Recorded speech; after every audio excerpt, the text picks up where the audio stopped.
Hey, Pastor Greg here. I'm excited about life, and I hope that you are too. I know that wherever you are, whatever time it is good because we are here together.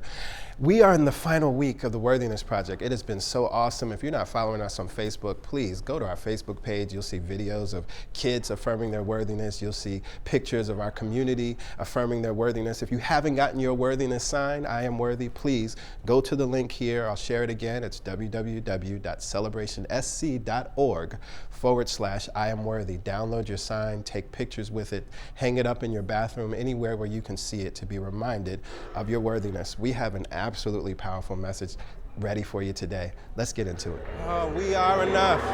How many people needed to hear that today? How many people needed to be reminded of it? Nothing needs to be added and nothing can be taken away. The mistakes you may have made in your life didn't shatter or tarnish your enoughness. You remain as God created you. Nothing can be added and nothing can be taken away.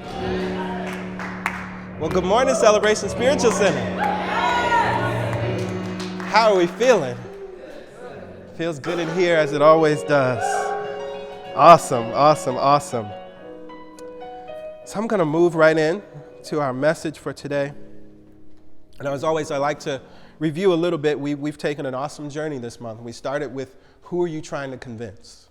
When we're talking about worthiness, so often we're really trying to convince God that we're worthy. But the truth is, God sees you only through the eyes of love and knows that you're worthy. It's just waiting for us to get the clue, right? Pastor Yolanda brought us a powerful message in the second week, the myth of inadequacy, which is also tied to our idea of worthiness because we think we're not enough. We think we're inadequate, but the truth is that we are more than enough. Last week we came from a topic, check your God concept, recognizing that what we think about God or how we see God then also informs whether or not we think we're worthy or how we judge our worthiness, right? And so we came from that idea of you shall have no other gods before you, no other judges before you except this eternally loving presence. But so often we've made so many other things, mainly ourselves, the first judge, the first critic, and then we say that we're not worthy because of different things. So we're going to move on. We're in week four. And this is an interesting weekend because it's Oscar weekend. Yes, yes? Anybody looking forward to watching Oscars? Anybody watch? Okay. Anybody boycotting the Oscars this weekend? Okay, there's people boycotting. Okay, interesting. So there's controversy, right? And you know, the thing about it is this year is not much different than most years, right? There's controversy this year. Jada Pinkett is calling for a boycott. I was thinking back to back in '86 when The Color Purple was nominated for 11 nominations, right? And there was controversy back then. And it was interesting because there were two levels of controversy. Now, first, the Hollywood chapter of the NAACP was protesting the movie itself because of its portrayal of black men. So there was controversy around the film in general. But then that same chapter got upset and protested when The Color Purple didn't win any Oscars, right? Right? It's very interesting, right? It's very interesting, right? That you know, this is, it's to me just a perfect example of how we approach our life so many times, right? And underneath this, I think what we want to talk about today, thinking about worthiness, is this idea of competition, right? And how competition and contests and awards and rewards get us in trouble and get us out of understanding what worthiness really is. So what we're going to talk about today is life is not an award show. Right? Life is not an award show, right? And so as I thought about this idea of competition, it brought me back to a passage in Ask and It Is Given by Esther and Jerry Hicks. In chapter 18, and the title is very clear. It says, since every request is granted, there is no competition. And Abraham says this, it is not possible for someone else to receive the resources that were meant for you. And you cannot selfishly squander resources that were intended for someone else. All desires are answered, all requests are granted, and no one is left unanswered, unloved, or unfulfilled When you stay aligned with your energy stream, the stream of well-being, you always win, and somebody else does not have to lose for you to win. There is always enough. There is no shortage. There is no lack. There is no competition for resources. There is only the allowing or disallowing of that which you are asking. Turn to somebody and say, life is not an award show. Life is not an award show. Now, it feels good to affirm that in this moment, it feels good to say that. The reason that we have these awards show, the reason that we even feel the angst and anxiety and we get upset about what's currently going on with the lack of representation within the Academy Awards is because we have to create something outside of us to see how we treat ourselves, to see how we view life. The reason why it upsets us when we see that there are groups of people, not just black people, that are underrepresented, right, within the Academy Awards, we recognize that this is an example. It is a projection of how we treat ourselves, of how we do not recognize or affirm ourselves in our own lives, right? We create these competitions. We create these contests where only one person can win, right? Which means that there's something wrong with me and there's something special about him or her. But worthiness and specialness, they don't live in the same place. Because from the eyes of God, if anybody is special, everybody is special. There is no winner over here and this person did a better job, right? All of these things, that's not how God sees us. But see, as we get confused about whether or not we're worthy, as we get confused about worthiness, it's because we made our life into an award show. Yes. And what happens in award shows? There's three things. One, everyone is judged. Someone gets snubbed, someone gets forgotten, someone gets overlooked without fail, right? And only one person can win. Right? And it's interesting, this idea of everyone's judged. With award show, it starts from the very beginning. How many people like to watch the red carpet? Right? Who's wearing what? Oh, that dress, that's a hot mess. Right? Everyone is judged. Right? And it reminded me as I was thinking about it this week, this idea of judgment, self-judgment, and not understanding our worthiness, right? It reminded me of a moment that I experienced when I was in third grade. We had to do this assignment. We watched this story. It was called The Story of Me. And then based on that, we were using that as inspiration to write our own life story. You know, at that moment as a third grader, I had this long life to write about, right? And so one of the things that my teacher did, she wanted us to create a silhouette of our faces. So each of us stood in front of the projector screen, and she had the overhead projector, and so our shadow was there, and then she traced it. And then we cut it out. You know, it was construction paper, and that was the cover for everybody's Story of Me project. And I remember I was cutting out my silhouette, and I didn't like it. Because these big old full lips, I was like, I don't like the way these lips look. That's how I look. And so I edited my lips. Right? As a young third grader, already judging and criticizing something that I absolutely love about myself today, right? Recognizing that in that moment of self-judgment and self-criticism, it starts so early. It starts so early.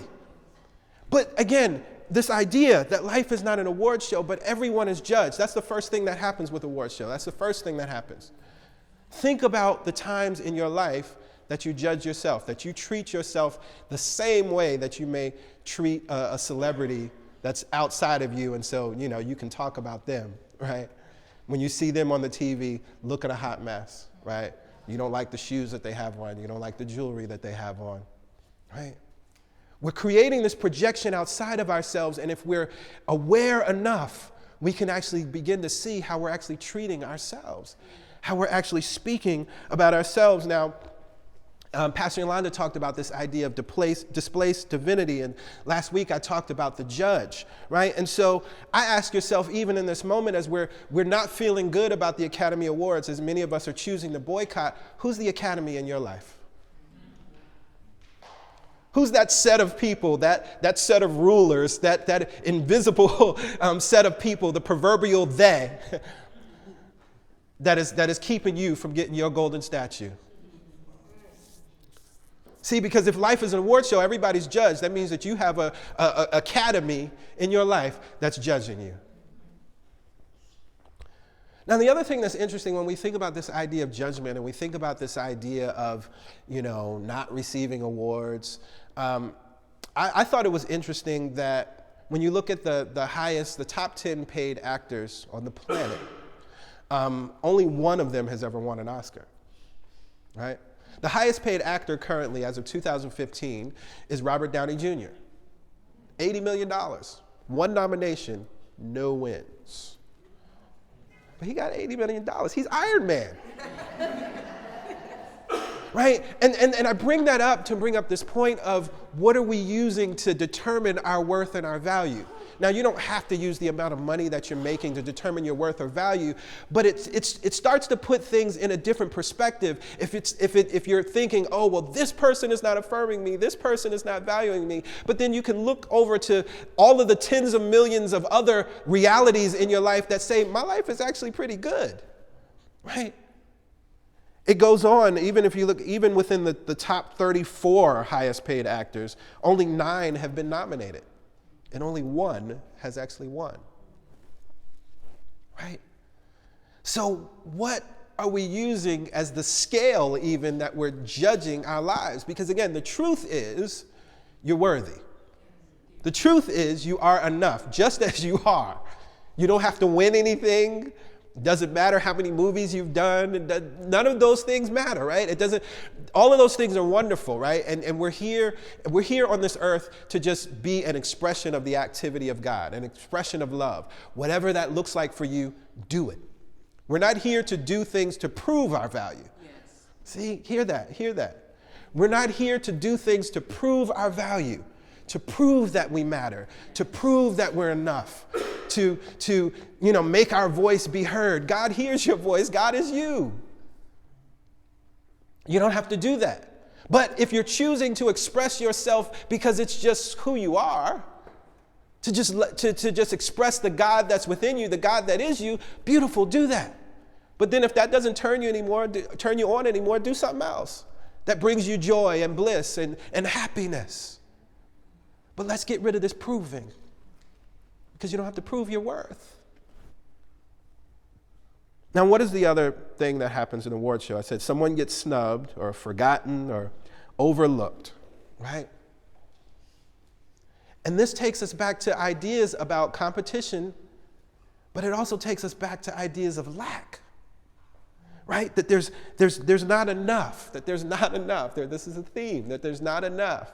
Right? So somebody has to be forgotten. Somebody has to be snubbed. Somebody has to be overlooked. Right?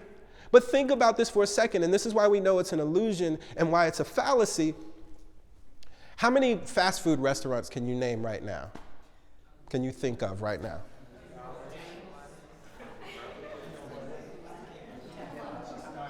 Right? But there's this idea of competition. What I love, Pastor Yolanda and I, we love to watch Undercover Boss. And I love watching Undercover Boss because there are these random companies that you've never heard of, these like local chains that are within a certain region, but they're like multi-million-dollar industries, and we have never heard of them, right?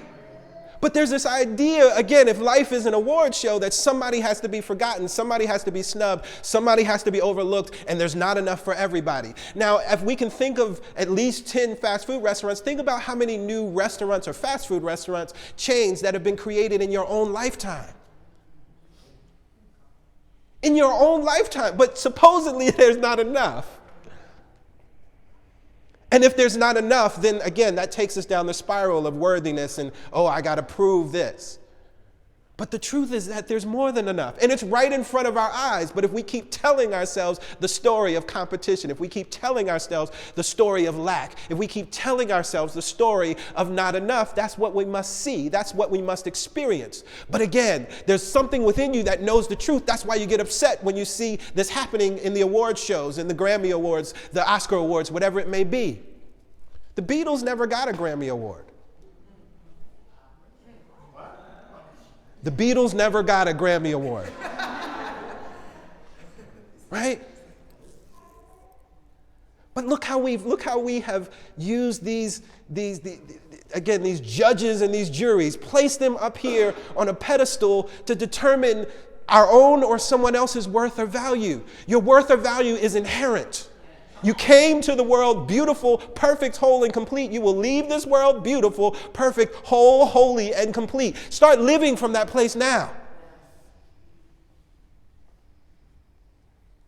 One of the things that so many people realize when they're on their deathbed is their worthiness. One of the things that so many people realize when they're faced with a terminal illness and told they only have months to live is that they had everything they needed all the time. They didn't have to prove anything. That they could have just been loved and loving, and they could have forgiven people that they were holding stuff against, right? Because that was no longer needed. We can start living from that place now. That's what this worthiness project is all about. That's what affirming and being intentional about reminding you that you're worthy is all about. You can start living from it now. And then we have this other idea, right? That only one can win. And that's true if you believe in competition, right? I love what Abraham always says about belief. A belief is a thought that we keep thinking. It means that you can start thinking a new thought and keep thinking that. But that's all a belief is, right?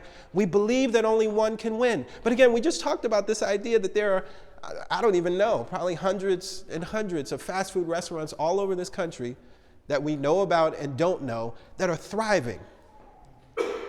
That the creators who had these wonderful ideas are now millionaires, and I don't even need to know about them. Right? I don't have to ever buy a sandwich from them, and they're still prospering. Right? So this idea of only one can win is false. There are musicians, singers, songwriters, artists whose music I have never heard, and they're millionaires. It doesn't require me listening to it, right? There is more than enough for all of us. But it requires us to believe it. It requires us to adopt this new belief that everybody can win. Recognizing that you don't have to know the how, but I'll go back to what Abraham says, which I love, right? It is not possible for someone else to receive the resources that were meant for you, and you cannot selfishly squander resources that were intended for someone else. All desires are answered, all requests are granted, and no one is left unanswered, unloved, or unfulfilled. There are billions of people on this planet coming and going all the time, right? Now there's a conversation about lack of resources, right? There's a conversation about that.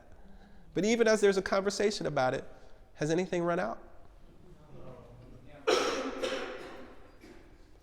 I use the example in the song because I think it's one of the most powerful. Just like the air is plentiful. Flowers bloom in multiples. See, this is how we can really understand the mind of God. Yes. Flowers bloom in multiples. They're all different species and types of flowers. They're all different colors. God thinks in multiplicity. God thinks in more than enough. And your mind is God's mind. But the only thing that blocks it, Abraham is clear here, there is only the allowing or disallowing of that thing, right? And so if you're not aligned with this idea of multiplicity, then you must experience scarcity and lack and not enough, and only one can win in your life. But the mind of God, it thinks in multiplicity. Look at all the beautiful colors in this room as you and me. God thinks in patterns and kaleidoscopes, right? In multiple shapes, in multiple ways of doing things. That's the mind of God that is in you. Are you willing? Are you ready? Are you able to believe this new idea of your worthiness? Are you ready? Are you willing? Are you able to believe in this idea of your worthiness? Yes, yes. So I actually want to share this story with you all. And this story was told by a powerful New Thought teacher, Neville Goddard, who I mention from time to time. Neville Goddard is a profound, powerful teacher who many believe he didn't get the accolades that he deserved or the recognition that he deserved. And he was taught by a very wise mystic, a brother by the name of Abdullah, an Ethiopian mystic. And he tells the story about some of his encounters with Abdullah. But as he was telling this particular story, he started with talking about a man that he met. And this man came to him and he said, Neville, I love your teachings, I love your talks, but I have a problem. And it's an insoluble problem. It cannot be fixed. It cannot be changed. There's nothing that can be done. And Neville, knowing the truth, said there's no problem that can't be solved. There's no such thing as an insoluble problem. He said, but this problem, it was an accident on my birth. I mean, this happened at birth. This can't be fixed. And it's the color of my skin. Because of the color of my skin, I'm treated a certain way. This is back during segregation. Because of the color of my skin, I can't live certain places. I can't open a business where I want to open my business. I just can't thrive and live life. Like, I hear you saying all of these things about the power of mind and the power of thought and imagination, and thought creates things, and we can do all these wonderful things, but the color of my skin has sentenced me to this reality. And so Neville begins to tell him about his teacher, Abdullah, who again is an Ethiopian mystic, who is a black man.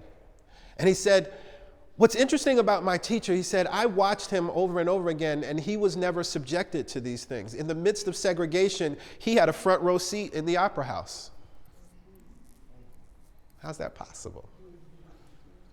He said he was a man that was absolutely proud of who and what he was. And he talked about the fact that if you look at the face of the Sphinx is the face of an African or a black man. And so I'm going to take pride in who and what I am. And he said to Neville, he said, never, never, ever, ever apologize for who and what you are. He said the first key is to know yourself and then to love the being that you are. Because once you know that self and love that self, that's the place that you then create from. And so Neville said, I share these same words with you right now that I saw my teacher walk in. Again, in the midst of segregation, I watched scientists and doctors and lawyers and bankers come and sit at his feet. Everywhere he went, he was held in the highest esteem. Although there was a reality out in the world that says that by the virtue of the color of his skin, he can't go in certain doors. By virtue of the color of his skin, he will be treated a certain way. That was not his reality.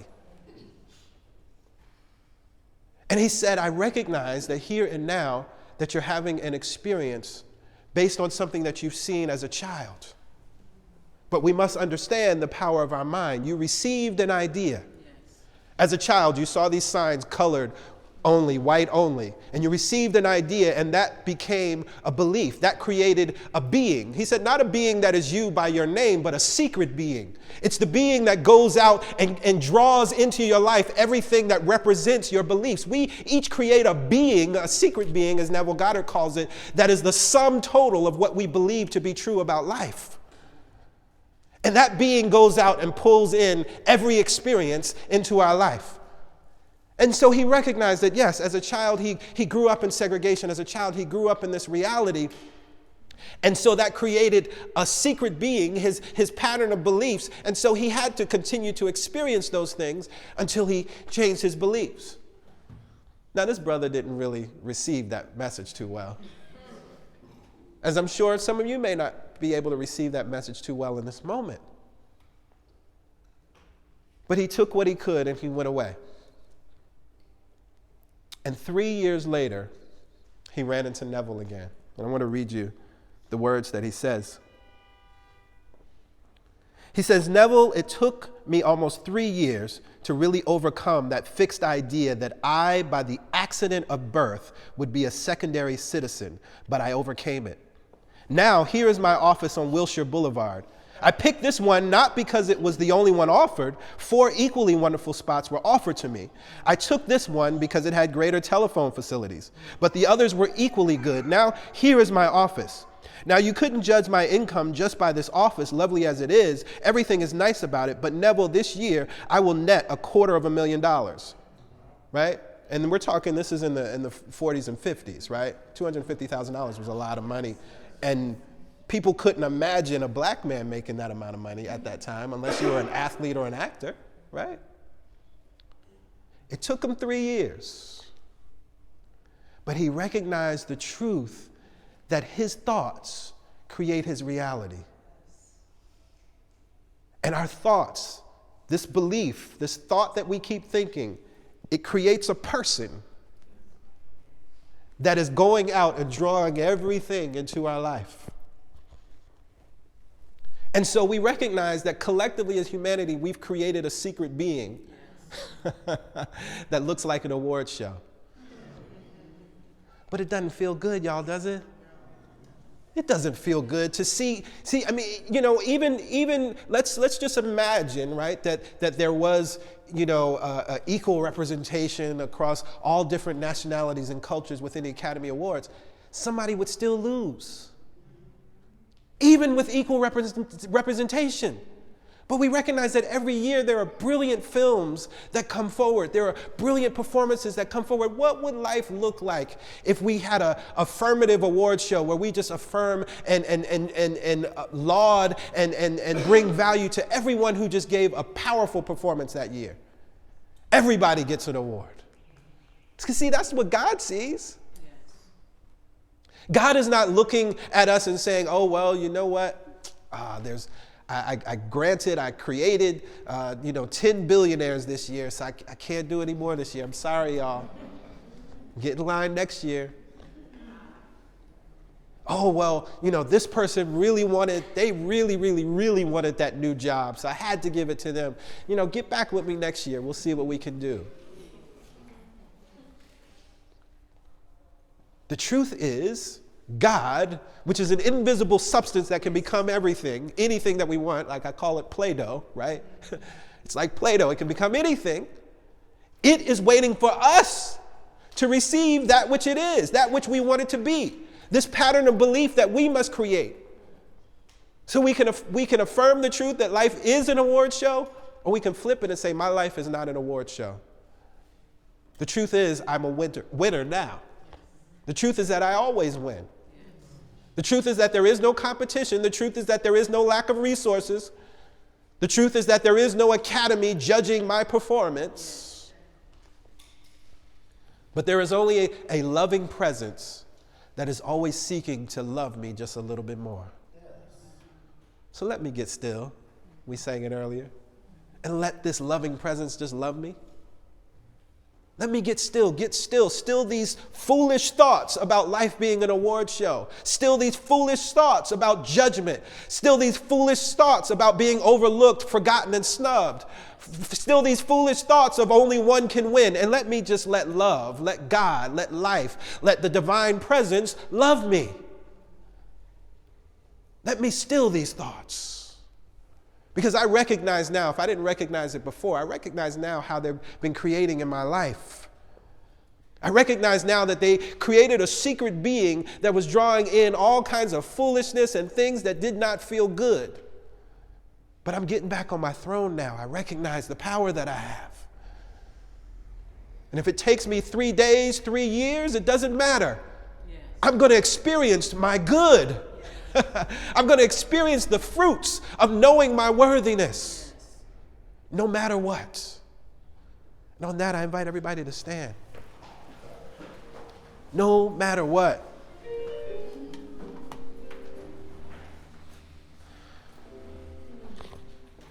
It does not have to take long.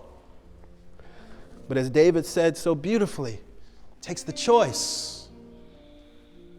I'm choosing to see and to live this thing differently.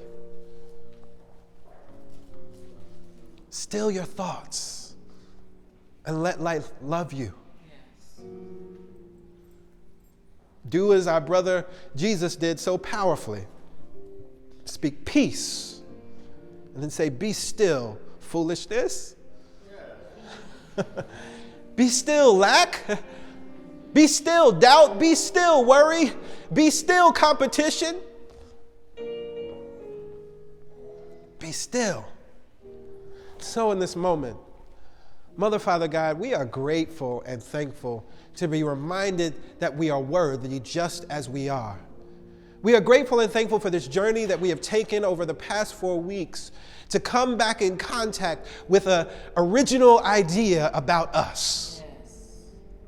That we are worthy just as we are, that we are enough just as we are, that we remain as you created us.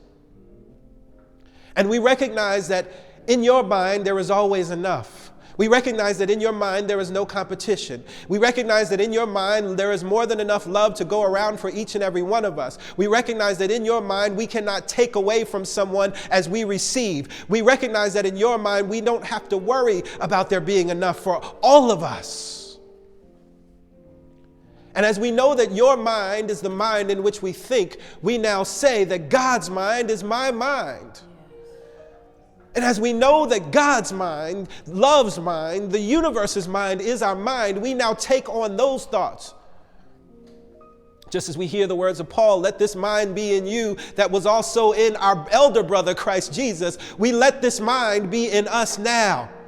This mind that knows that we're worthy. This mind that's reminding us that we're worthy. This mind that when we look at examples of unworthiness, it doesn't let us feel good. This mind that when we look at examples of competition, we don't feel good because this mind knows another truth. We forgive ourselves and we let it go for all of the times, all of the thoughts, all of the beliefs that we held that worked counter to what we actually desire in our lives. We forgive ourselves, we let it go. We release that being, and we choose by the power of our thought to create a new being, to create a new being that knows it is worthy. We look in the mirror within ourselves and we say to ourselves, you are worthy. Self, you are worthy. I do not care what she said. I do not care what he said. You are worthy. Yes, you made a mistake. You're still worthy. Yes, you fell down. You're still worthy. Yes, you said something you wish you hadn't said. You're still worthy. Oh my God. Yes, you didn't get that opportunity. You didn't get that job. You're still worthy. Yes, that door was closed. You're still worthy. Yes, you don't like the balance in your bank account right now. You're still worthy. Yes, you wish you could go shopping and buy new clothes. You're still worthy.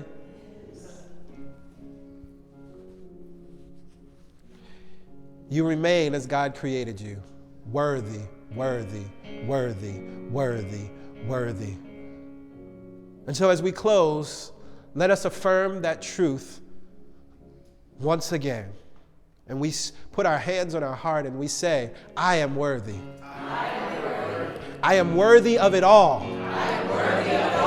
I am worthy of it all. Oh my God. I am worthy of it all. And together we say amen, ashe, and so it is. Yes, and so it is.